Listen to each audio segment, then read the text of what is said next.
Okay, we're continuing our book, Praying with Fire, number 2. We have over here, it says, seeing is believing. It says, Hashem is the creator of the entire universe, all of his existence and all of time. Hashem is also the strong hand that led the Jewish people out of Egypt. The first of these attributes reflects the vast supernatural power. The second, waging a successful battle for one small group of people, seems like a much more limited achievement. Meaning, he says, Hashem created the whole world, everything, stars, moon, everything. And then Hashem led the people out of Egypt. So he says, imagine, you have a humongous creator who created everything in the universe, and outside of the universe. And then you have Hashem doing something for a group of people, the very small people. What is it? Jewish people, correct? Nonetheless, this one episode of Jewish history is the focal point of Jewish liturgy, far more than the seminal event of creation. He says over here, whenever we talk about Judaism, we always say what? Yetziat Mitzrayim. Every Kiddush, Yetziat Mitzrayim, meaning the leaving of Mitzrayim. The leaving of Mitzrayim. He says, how come we have such a powerful event as creating the world, which we don't touch? We don't say Hashem created the world in 7 days and the universe and the stars, and that's why we're here. We never say that really. We say Hashem took us out of Egypt and therefore we're his people. It says, this is because the exodus from Egypt was the Jewish nation's first powerful personal experience of Hashem. And therefore their primary lesson in Emunah Choshit. Emunah Choshit is feeling Emunah, meaning we have this thing. I know that Hashem exists. That comes from an internal feeling. And then there's a feeling, I know that Hashem exists because I went through a certain thing that I saw the hand of Hashem. So he says, when we went out of Egypt, this was their first experience of feeling and seeing that Hashem exists. Meaning not that I know Hashem exists in my heart. Why? Because I see the world created, I see the stars, moons, and everything. But I know that he's here. Why? Because he took me out of Egypt. Even though it's not like he took them with the hand and dragged them out of Egypt. No, they came out, miraculously, correct? Pharaoh said, okay, go, right? The water split. Did they see Hashem split the water? No. But the water split, meaning there was some kind of a phenomenon here, right? So therefore, that was their first experience of what's called Emunat Choshit, the feeling of Emunah. I feel that Hashem is right here. Creation could not fulfill this role, because the events of the creation can be transmitted only on an intellectual plane. Meaning, if I tell you Hashem created the world, were you there? Did you see it? You didn't see it. Okay, intellectually I can understand the stars, the moon was created. Okay, how, what? I have no idea. But these people were at Mitzrayim. They actually saw, the pillar of fire, right? Even though it could have been started by Moshe Rabbeinu, right? He could have said, but they saw the pillar of fire. They saw the water split. Even though they could make all kinds of excuses that there was a natural phenomenon where the wind separated the water and what have you, right? It says there were no witnesses, and therefore creation provides no sensory basis for the Jewish people's everlasting belief. During creation, when Hashem created the world, I couldn't be able to explain to you that Hashem exists.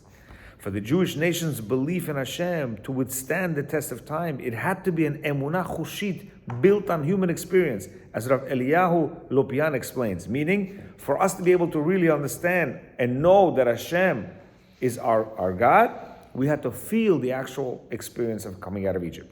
He says, the Torah states, you shall know this day and take your heart that Hashem, He is God, in the heaven above and on the earth below. There is no other. This teaches that it is not sufficient to know in your intellect. Rather, take to your heart this intellectual knowledge and make it into a sensory feeling.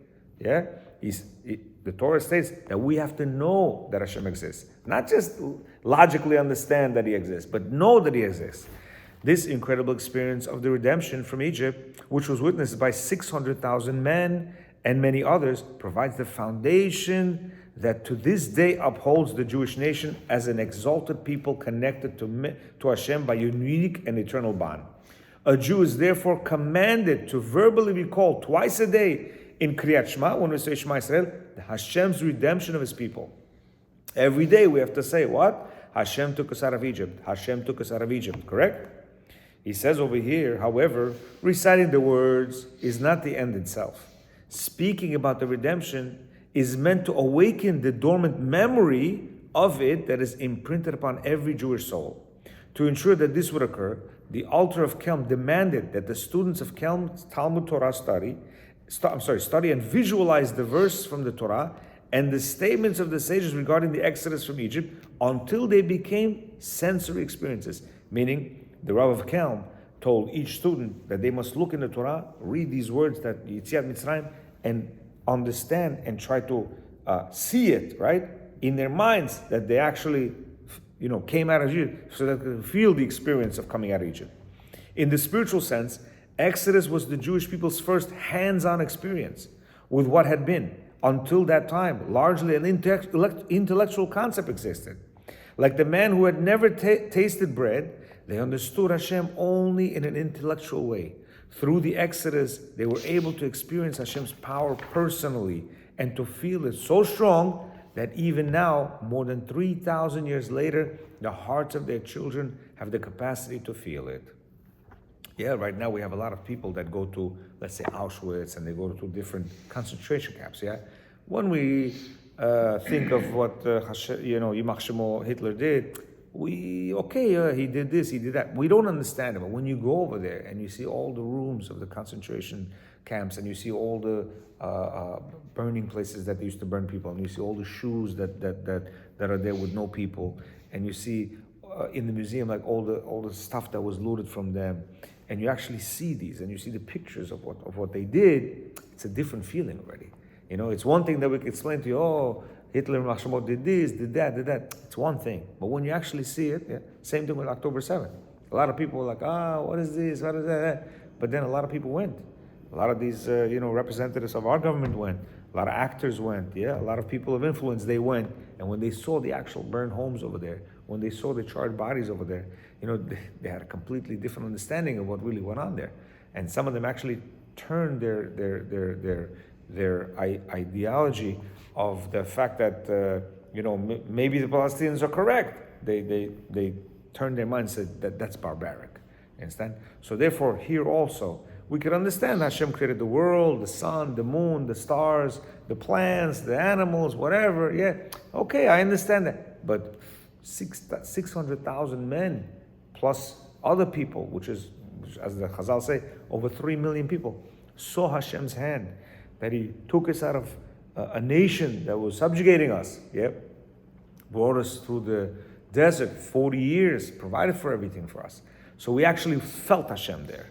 And therefore, this feeling is still in us right now. And that's why we have to, through our prayers, through our learning of Torah, we have to internalize this and understand that Hashem is not just a spiritual being, and He's actually with us on a daily basis. Right now we're going to go to work. He's actually going to take us to work. He's actually going to bring the customer to us. He's actually going to make us healthy. He's actually the one who made you drink the coffee. He's actually the one who's carrying us on a daily basis. Baruch Adonai Olam. Amen. Amen.